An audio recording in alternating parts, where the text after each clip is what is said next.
dusty old farmer out working your field, hanging down over your tractor wheel. He is truly a Renaissance man. Murray McLauchlan started out as a painter, inspired by Doris McCarthy, who was inspired by the Group of Seven, and then came the music. His first hit single, A Farmer's Song, we'll hear that in a moment. There have been 19 albums, 11 Junos, the Canadian Country Hall of Fame, the Order of Canada, and the Governor-General's Performing Arts Award. He is amazing. No shortage of rain. Straw hat and old dirty hankies, mopping a face like a shoe. Thanks for the meal, here's a song that is real. So that is very, very familiar music and, of course, a very familiar voice, Murray McLauchlan. It's really great to have you here. It's really great to be here. And wherever we are, we're in space, we're in cyberspace. As I like to point out, it's really great to be anywhere. Yeah, that's considering the alternatives. The Farmer's Song, you know, honestly, I can never understand how this must feel for a musician. Now, that was off your second album. I think it was your first hit single. And that was what, early 70s? Yeah, it would have been 1971, I guess. 1971. Yeah, it would have been 1971. So, and it was a complete fluke. Yeah, absolutely. What do you mean a fluke? It was the B-side of a single that was released from an album that I worked on in the record plant in New York City with a producer named Ed Freeman, who had just done Don McLean's album, American Pie. Oh, okay. So the record company was looking for something pop and kind of different and swingy. And there was this weird little song on the other side that I had asked. I wrote it actually on the floor of the hotel room in New York City and went in and asked Ed Freeman if he thought it was okay. And he said, yeah, let's put it on the record. So we did. And the only reason that it ever saw the light of day was because there was a DJ in the Ottawa Valley named Ted Daigle who heard the song. He just played it. He flipped the single over and he went, I really like this. And he played it. And the phone calls, in the Ottawa Valley. Yeah. Well, the phone calls came in and then the next station picked it up and then the next one and the next one and the next one. It's like how things used to happen. People would phone in if they liked a tune. Yeah. And the rest is history. And I think the Mafia bought 35,000 singles to put in the jukeboxes across the land. Is that a claim to fame or something that you shouldn't be talking about? I had nothing to do with the purchase, so I can talk about it. When you still listen to this song and hear people like me play it back to you and people ask you to play it when you perform, I mean, it's 50 years. Do you still like that song? I still sing that song, and I sing it principally for, this is going to sound a little corny, but I still believe in the message that's in the song. Yeah. It's even probably more relevant now than it was when I wrote it. But the simple message in the song is thank you. Yeah. And I think that people respond to that. You know, they still do. Well, and today more than ever, when we've got issues internationally, but certainly here at home, even about food security and access to it, you got to love your farmers who do this. Well, it's kind of interesting, but in the concert tours that I was doing shortly before all of this happened, the way I would introduce that song, obviously I would say that the message is thank you, but I went a little bit more broadly than that and said, thank the caregiver who's looking after your parents in the home, and thank you to the person that delivers your mail or the plumber that comes at 2:00 in the morning when your pipes are leaking. Just there's a lot of people who do stuff that actually keeps the world running. So thank them. Don't think so much about the people who actually think they run things. Yeah, and then I'll say back to you, thank you for creating so much music and pleasure and art. I started with that in my introduction, which you were kind of an artist first.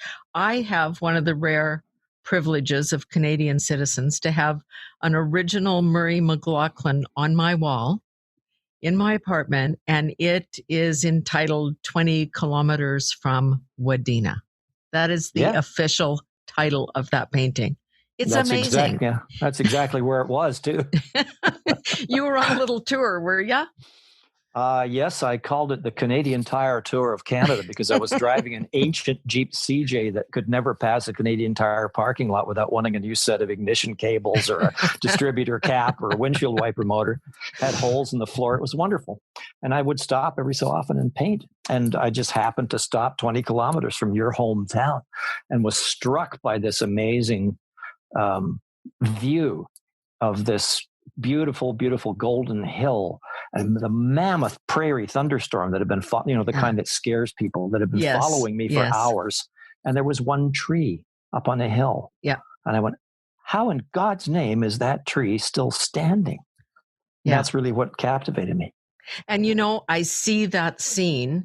I drive to a town nearby called Foam Lake, and I drive here and there, and you see those things every once in a while. There'll be just a tree, a lone tree that some farmer forgot to take down, or it came back up or whatever. And it's kind of an extraordinary sight. Well, you see, when I think of that tree, I think of you. Well, when I look at that painting, I think of you because you're the artiste. But tell us a little bit, because Doris McCarthy was one of your mentors, I guess, and she was, of course, inspired by the Group of Seven. So there's that feel to it. Do you have I don't know, what do you call it? A genre? Do you have a style? Do you even think of it that way? I didn't mean to, but I guess I do. Doris was actually a student of Arthur Lismer's. And one of my other teachers at Central Tech, where I went to art school, was actually a student of Frederick Varley. So there's a kind of a lot of connection there. We are all children of our mentors.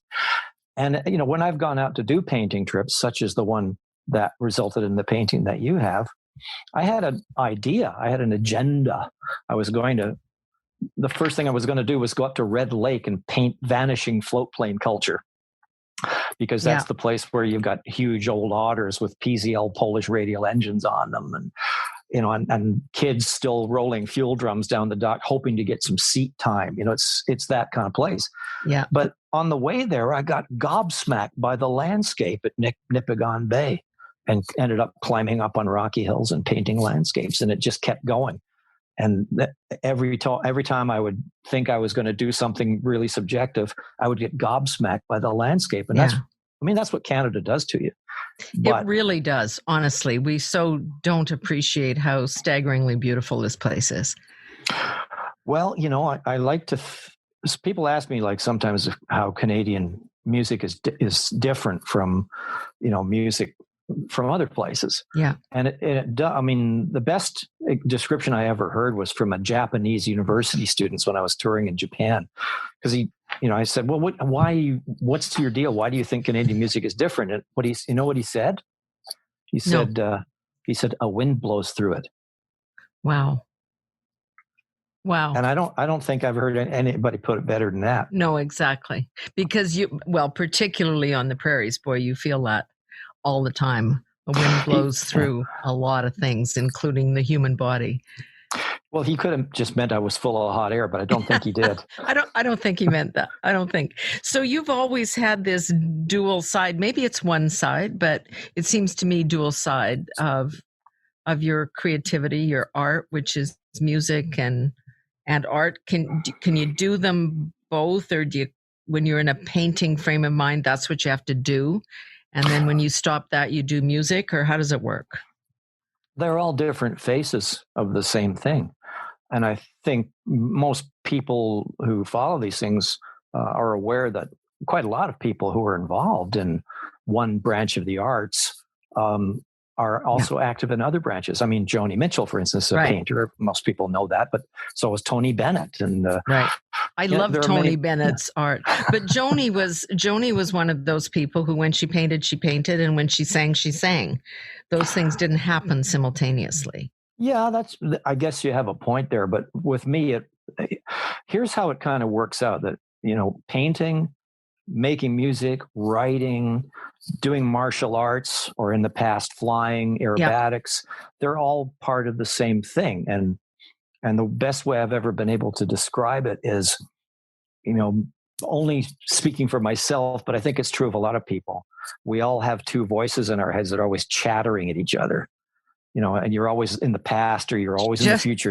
You're always what I did, or you're it's always like what you did or what you're going to do. And you're very seldom are you ever actually in the moment that you're in. And all of those things that I like to do, all those creative things that I like to do, shut that up.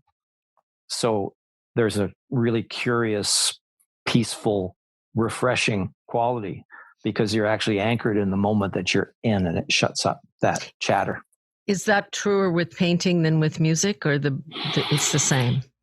It's certainly true of performing music. Yeah. I mean, when you're writing verse or when you're writing poetry or writing anything, you're very much chattering away at yourself. So I think it's more the performing side or the actual making of music that stills that voice. I first met you, I don't know if you'll remember this, I'm thinking it must have been the early 80s. You were doing performing at Telemiracle, which is a fundraiser for the mentally and physically handicapped in Saskatchewan. And this would be, I mean, it's an extraordinary thing because it probably raises more money per capita than many of these things. And we were kind of sitting in the bar at the hotel waiting to do the next thing. I had my dad with me. And I was kind of in awe because I was meeting Murray McLauchlan, and you were performing, which is doing what you do. You do so much charity work or good works or fundraising with your music too. And that was a long time ago. So you've always done that.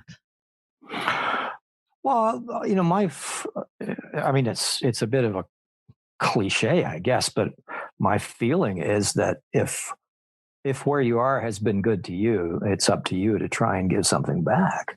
Yeah. And I'm quite sincere about that. I mean, the latest thing that I've been doing for some years now, I've been involved with an organization called Room 217 Foundation. Mm-hmm. Which, I watched your concert this year. Oh, yeah. That was kind of cool. Online. Yeah, it was great. We had to change that about 3 or 4 different times as the COVID thing developed. It was really quite interesting, but everybody was very patient. But, in the past, Jan Arden's been there and Margaret Atwood's been there. All kinds of folks have come and performed and helped us out. But the real reason for being involved was to basically promote and train professionals, caregivers, et cetera, in the use of music to alleviate suffering for people who had Alzheimer's, dementia, or in end of life or palliative care. So it became quite a thing that I was involved in. It's really important. I mean, my mother had Alzheimer's, and at least once a week, but sometimes more often, the musicians in the community, the guys that, played whatever it was, guitar and piano, would go to the old folks home, would go to the seniors residence and play. And it was a huge connection. And interestingly, most people, if they played war songs, most people remembered the lyrics, even though they might not remember what they had for lunch that day. That's very true. If you're a fan of Oliver Sacks, and many people are, his book Musicophilia really is his observations, his clinical observations, basically proved that the very, very last thing to go when the brain is deteriorating is a very, very old part of the brain where music is stored. It's not actually stored in the prefrontal cortex. It's stored in a different part of the brain. Yeah. And the lyrics associated with it are too. So as your memory or your sense of who you are or your acquaintances and such begin to disappear, music can actually lead you back to a place where you rediscover yourself again. You become yourself again. It's astonishing how it works. What drew you to that? Was it personal? Was it family? I was doing... it was actually an event at the recital hall at the University of Toronto. I was invited to actually do a part speech, part musical performance at a seminar for medical professionals. And I was approached by a lady named Bev Foster at that seminar. And she asked me if I would be interested in helping out with Room 217 Foundation. And so I looked at her and said, well, I've been on a bunch of boards. Why don't I just come on your board? And she went, really? And, 6 years later, there I was, still on it. Yeah, no, that's great. And this is a growing issue. I mean, as we look at the numbers of elderly, like we are looking at a silver tsunami, as they call it, right? This is going to be a huge issue going forward. Well, I'm certainly hoping it isn't, but all indications are that it's certainly a growing concern. I mean, Yeah. my brother, who recently passed away, had a vascular dementia, and my sister is now basically she's in residence for dementia care now. She has Alzheimer's. So this is very personal for you still. Extremely, yeah. Yeah. I think we all feel that way. If it's touched your life, it never leaves you, because it's also just, what we all have to contemplate in our own lives. Well, actually, it's really kind of funny. I do the Globe and Mail crossword every morning, but my favorite thing is like when I tell real like Globe and Mail people that, they go, cryptic or quick? And I go quick. And they go, oh. Oh, it won't work, Mr. McLauchlan, if that's what you think. You're going to need to push yourself a little bit. So you have always been a very literate writer, and people say that about you. When you how do you go through that process of writing lyrics? Of course, it has to rhyme. And it has to, match with the music and all of that stuff. Which way do you come at it from? I've certainly come to realize that the biggest rule is there are no rules. Yeah. The chief difference, I think, in methodology for me that's evolved over the years is that, when I first began to write, I thought of a lyric and a song as being a kind of like a linear narrative. It had a beginning and a story and an end. Mm-hmm. Now, the methodology I have is I try and get myself out of the way and sort of shut up long enough and see what kind of comes out. That's an odd way of putting it, but I mean, I can give you an example if you've got the time. Please. Yeah. I wrote a bunch of songs for an album called Human Rights while I put myself in what I called a rubber room, which is a kind of it's like a sensory deprivation tank for writers. But basically it's so quiet, you can hear the sound of your blood running through your body, and you don't come out of there until you've actually written something. So I start writing the first thing that comes out of my head, and I don't really know what I'm writing about, but what I wrote was this. If I sit too long, my feet will grow into the ground. Then I'll be earthbound like an old and dreaming tree that's dreaming of the sea while someone cuts it down. Got to rise up like a bird, sing my song, but it can't take too long, or you might drift away, my love. Drift away from me. Then where would I be? Okay, that just came to you sitting in a sensory deprived situation. Come on. I was writing a love song. But I didn't realize it until I was into it. Okay. It really does work that way. Yeah, there's always a kind of a joke about writing songs. Oh, so you're Robert Markle, the Mohawk painter, used to joke every time I walked in and met him. He goes, "So you're a songwriter, eh?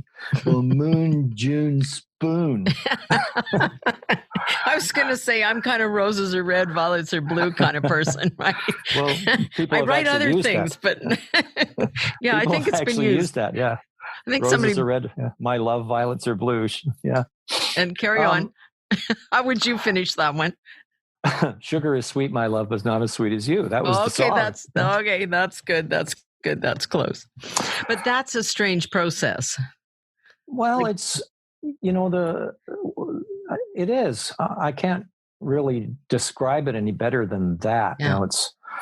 It is the process of getting your your editorial ego out of the way. Yeah. So that ideas just form and come, and they come spontaneously. So, I really never know what I'm going to write about when I sit down to write a song, unless maybe I'm working with a partner, which I also do from time to time. But if I'm writing myself, I mean, it can be, again, in the case of the album Human Rights, there were songs about whether there's the existence of parallel universes, or writing about, another song is about depression, bad times, keep your hand on the wheel. You've been going through some bad times, only time will heal. So there's a whole variety of subject matter that, well, frankly, ain't Moon, June, Spoon. Now, the stuff that your current material, and we're going to listen to a little bit of it in just a minute, but it's much more intentional. When I was talking to you recently, I said, well, it's kind of like protest music. And you said, no, I have a different way of describing it. How do you describe it? Well, protest songs kind of have a certain connotation right to them. I don't really have another term that I can use that falls easily to hand. It was just sort of reality check stuff, like, hello, this is where we live. These are the times we're in. Yeah, because, the two songs that I have early released that are on, they're making a bit of noise, are representative of a whole series of things that I have been writing. And they're coming out of me because I think there's probably a little bit of anger there that I'm trying to find a voice to without being strident or critical, overly critical. The old saying, you can catch more flies with honey. Yeah. But I mean, I've been deeply affected. I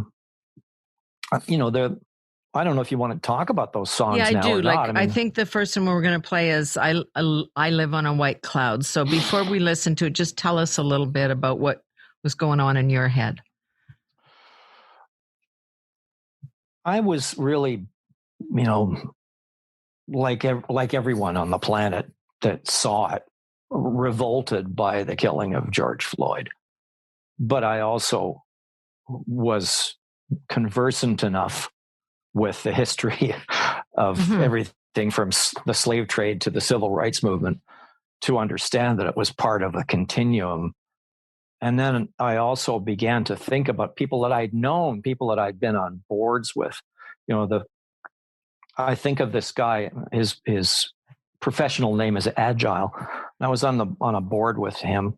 He was a really, really smart black man. And one day we were just sort of absentmindedly having, a talk. And he said, yeah, I got another DWB on the way to the thing today. I said, what's that? This is years ago. Yeah. And he said, driving while black. And I went, what are you talking about? He said, I'm a wealthy, well-to-do, black man, and I'm driving a nice car. And every time basically, if they've got not much to do and a little time on their hands, they'll yank me over, and it's really not a great experience. And he described it with some degree of reality. So I thought back, to Agile and his experiences, just his interface with how he's treated by the police compared to me. Yeah. I mean, I've been pulled out the window when I was a hippie, but nowadays it's yes, sir, no, sir, have a nice day, sir. So there was the George Floyd thing. There was the past. There was, what's going on with, Caledonia, with, First Nations people that I've known, what they go through. There's and I started really thinking about it and went, there actually is systemic racism. And if I don't really come out and sort of deal with this somehow and look really within me and see what's there without flinching away from it, if I don't do that, then I'm just as guilty as anybody else. And it was in that frame of mind that I wrote the song. It's an apology. That's really what it is. The song is an apology. And I think it's a reality check. Let's listen to a little bit of it.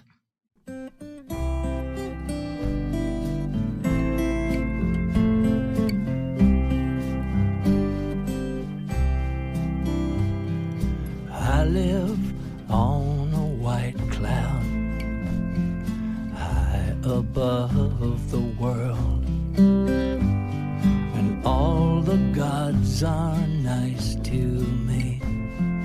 Cops all call me sir. I live on a white cloud, don't worry about tomorrow. If someone else's kid gets killed, it's someone else's sorrow. Wow. That's pretty. The guy who shot the video for that song, Mark Lestraco, when he first heard it, he was like blown away. He's a white man. He has a black son, and he had basically just recently had the talk. Yeah. In parentheses, and like I don't think there's a black family that doesn't have to have the talk with their children. Well, and there also has to be white families having that talk with their children. I agree. And I think I'm not really about like, we're all horrible. No, I'm kind of all about, we have to sort of realize that this exists and what are we going to do about it and how are we going to move forward and make it better? So what do you think about that? Because you and me and a bunch of people we know where we consider ourselves well-educated and open-minded and not racist and all of those things, some of my best friends are, that kind of stuff. How do we get past that into something that's more, I don't know, real? I don't want to beat up on us either. I don't want to say all white folks are bad. I mean, that's not the answer either. No, I don't think all of anybody is bad, but I think it's really an important time for everybody. It doesn't matter who you are, for everybody to kind of look into their hearts and kind of have a look at what's there. And sometimes what's there is really subtle. I mean, one of the examples I like to use is, if you find yourself going, boy, Barack Obama, he's so well spoken. There's a ... at the end of that sentence. As Joe Biden said out loud, which he shouldn't have, which he's, so clean, as he once said about him. Why, that's surprising. So, but I mean, I've, in my life, one of the funniest examples, if racism can be funny, years and years and years and years and years ago, I stayed in the Hopi Indian reservation. They had a Pueblo hotel up there with like no lights, no power, no telephones, no nothing. And I met a young lady while I was there, quite a lovely young lady who took me around to visit her grandma on another mesa who was a potter. And so I went around because there's a number of different tribes that live in the area. And every time I would go to another one, if I went to the Navajos, they would say, "Where are you staying?" And I go, "Oh, I'm over there with the Hopis." And they go, "Oh, you shouldn't be hanging out with those people because they go into town, they get drunk, they don't want to work, and their children give everybody a bad name." And then you go to the Apache one, and they go like, "Oh, you went to the Navajos? Oh, they go into town and they get drunk and they don't want to work and they give everybody a bad." It was like, holy smokes, even here. Yes, exactly. Yeah. So it isn't. It isn't, universally necessarily one race or another. Like any race is capable of being racist. Yeah. And I think, the big trick is I think that when you see it and when you see people behaving that way, you got to call it. And this is you doing that through song. This is your voice. This is me trying. Yeah. I mean, I think that if you throw a pebble in the pond, the ripples hit all the shores. You never know where they're going to wind up.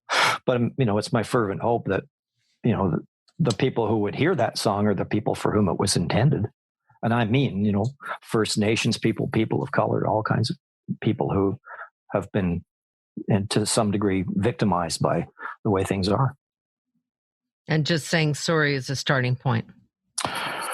It's more than sorry. It's accepting the fact that, as topsy-turvy and wildly difficult as my life has been for at times, it's been vastly better by the fact that I was born a white man. I don't think there's any question about that. Even if that means growing up in poverty or growing up with one parent or growing up with illness, it's just still a basic advantage that I think those disadvantages tend to visit themselves much more on racialized groups than they do on white people. Yeah. So talk about the 1%. Is it the 1% that we all talk about? There was a movement some years ago now called, they called it Occupy Wall Street. Right. And a whole bunch of people just kind of camped out of Wall Street, and they were screaming, yelling, and building tents. And, and the media and a lot of people just went, wow, they don't really have a spokesperson. They don't even know what they're really there for. They can't articulate why they're there. And I kind of took a look at it and went, I think I know exactly why they're there. Their bugaboo was globalism, but what they were really afraid of, I think, and what they were manifesting was a fear that the world was changing in a way that was leaving them behind and making them irrelevant, and that they were looking at a future that was much less secure, and maybe a future that was diminished for their children when they came along. So when that happened, I kind of went, I don't think this is going to go away. And as I've been watching the trend in the world, more and more and more for wealth to be concentrated among a more select and diminishing elite, and more and more and more people are struggling, and the middle class is kind of disappearing. So there, it's the old song: the rich are getting rich and the poor are getting poorer. And I don't care who you are. I mean, go look at what John Kenneth Galbraith told Franklin Delano Roosevelt in the 30s. You're going to have a frickin' revolution on your hand if you don't do something. Yeah. So, it isn't really it isn't really a difficult question. If you do not address inequality of, economic inequality of that scale, then you're going to have a big problem. Your society will collapse eventually. And it is kind of the 0.1% of the 1% that we're seeing too. Let's just take a listen to this for a minute.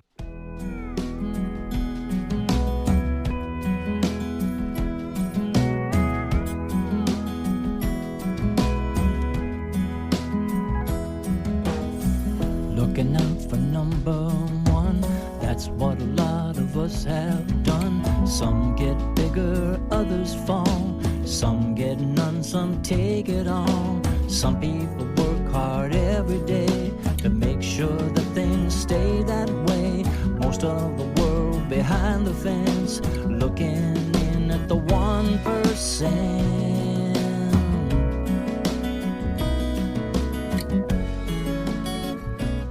It's kind of it's misleading. There's this catchy, nice, warm, fuzzy tune, and you're kind of hitting us over the head a little bit. Well, that's an interesting observation that you just made, because when I first wrote that song, like all of these things were kind of written in isolation and basically up, at the lake. Yeah. And, all by myself. And when I wrote that song, it was a dirge. Like it was a kind of a 4-beat kind of, it was a total dirge, and I hated it. I just hated it. I went, oh, for God's sakes, McLauchlan, get a frickin' life.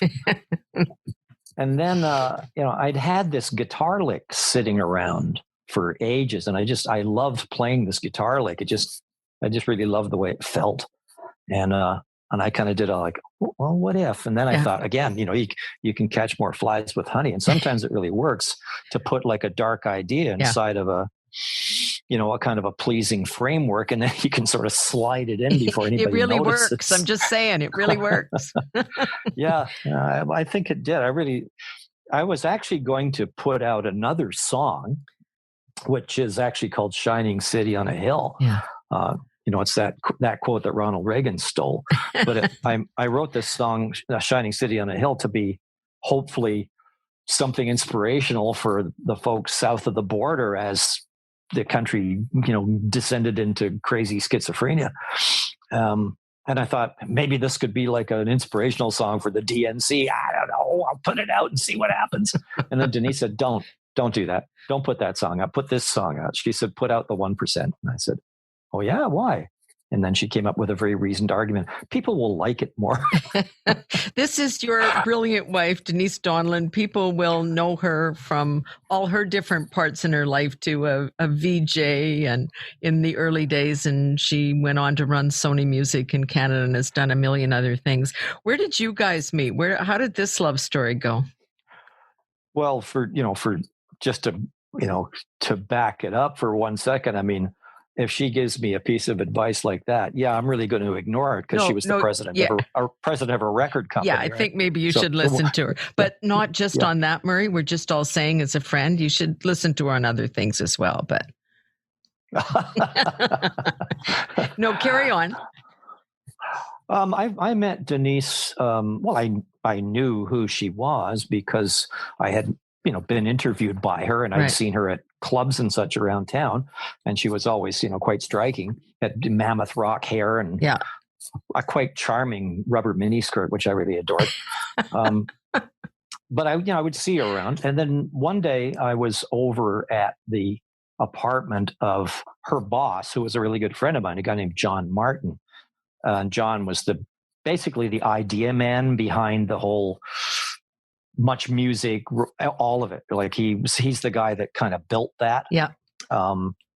And I happened to mouth off to John, John, that girl that works for you. I was between engagements. That girl that works for you. I mean, she's like really something. She's really smart, and she's really, fat. She's really on the ball. Should really watch her. She's going places.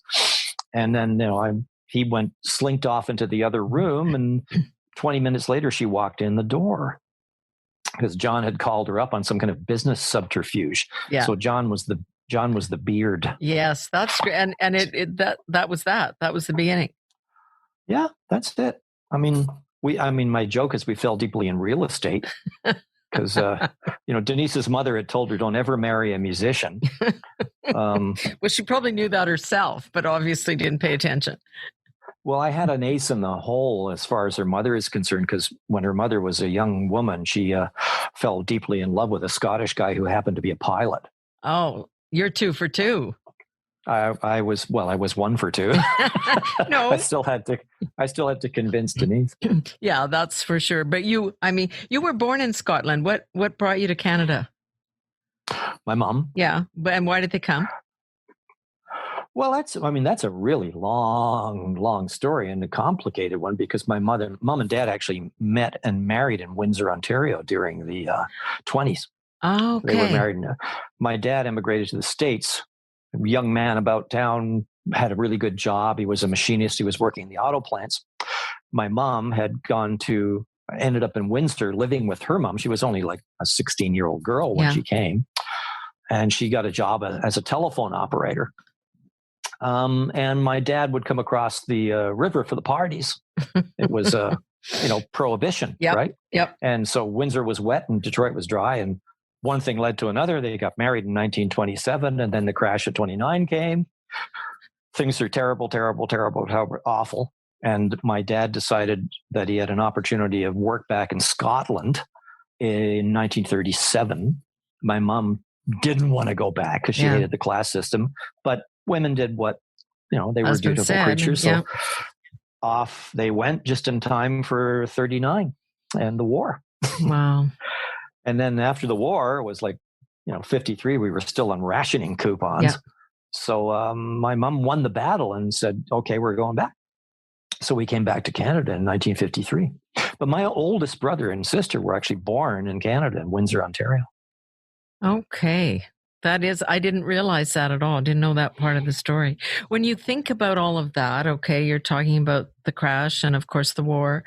And here we are in our own contemporary crisis, the pandemic, which is changing everything, shaping everything. We don't know what's going to happen. How are you dealing? What's your sense of this? Well, I'm a history nut. And it's fairly logical to me, given where the world has been before, that whether you look at it sociologically or pandemically or from any other perspective, that the general trajectory is towards better. Yeah. It may get really rough from time to time, but I mean, compared to what my mother and father went through, well, that's or compared, that's what I have to think too, or if we were experiencing this in some other place other than Canada.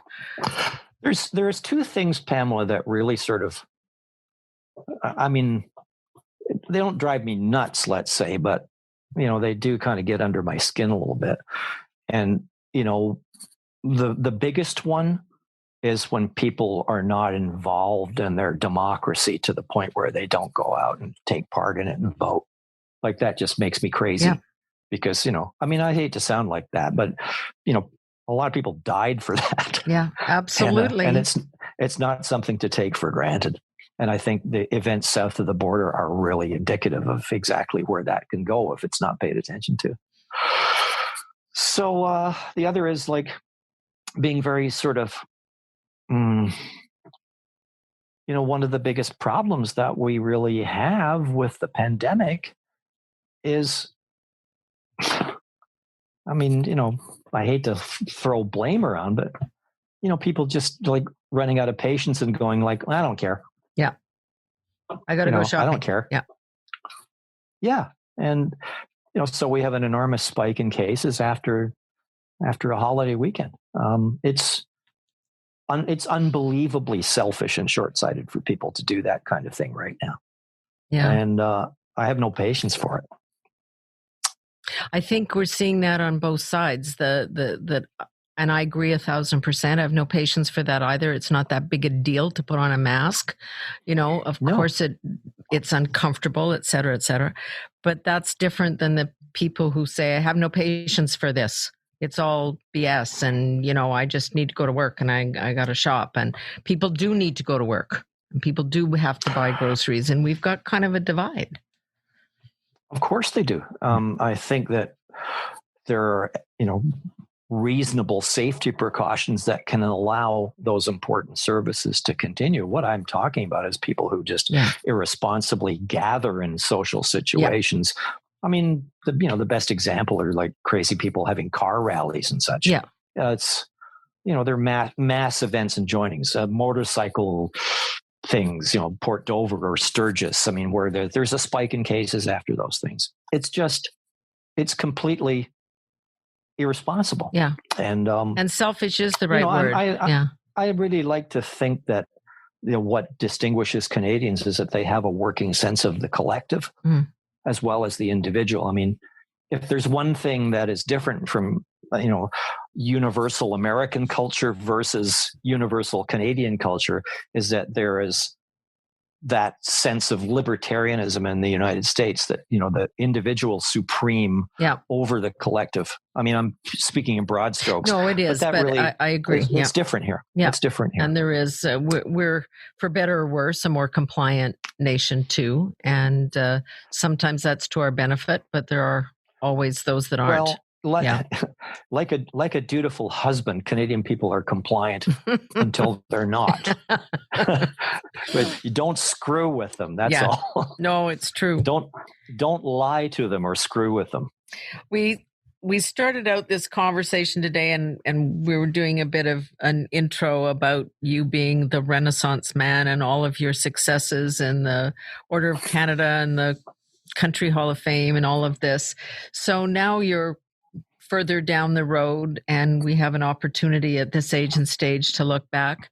How do you define success? A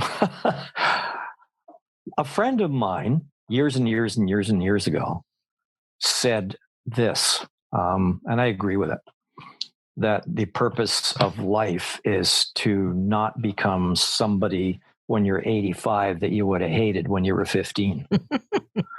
So if I still feel like I'm somebody that I would still have thought highly of when I was 15, then that's success. That's a really good definition. I like that. Yeah. Somebody may steal it. Go ahead. We're going to listen as we go out to the Tin Star, because it's almost Christmas. Whatever Christmas is going to look like this year, we have no idea. But tell us the little the story, a little bit of background before we say goodbye and take a listen. Sure. Through my perambulations in life, I've been through a lot of moves and house fires and floods, and I have very, very little in the way of possessions that go back to when I was a child. And one of the possessions that I have is the star from the Christmas tree that my father used to put up on top of it when I was a little kid. You know, I remember from being 6 years old, watching him put that very star up on the tree. And when I was encouraged to leave home and seek other career opportunities, my mother actually put it in my stuff. Wow. So that my first Christmas away from home, it would have a little something, you know, that so it wouldn't be quite so bleak. And it wasn't because of that. Yeah. So I still have it. And the nature of the song is when my son Duncan, who is now a huge 28-year-old wonderful guy, tall like mom, he was still a little geezer. He was probably, you know, as the song says, maybe 5 or 6 years old. And I was putting the star up on the top of the tree, and I saw him looking up at me doing it. And my mind just catapulted back down through the years, me being exactly in the same place as he was, watching my father do the same thing. Amazing. So it's a continuity.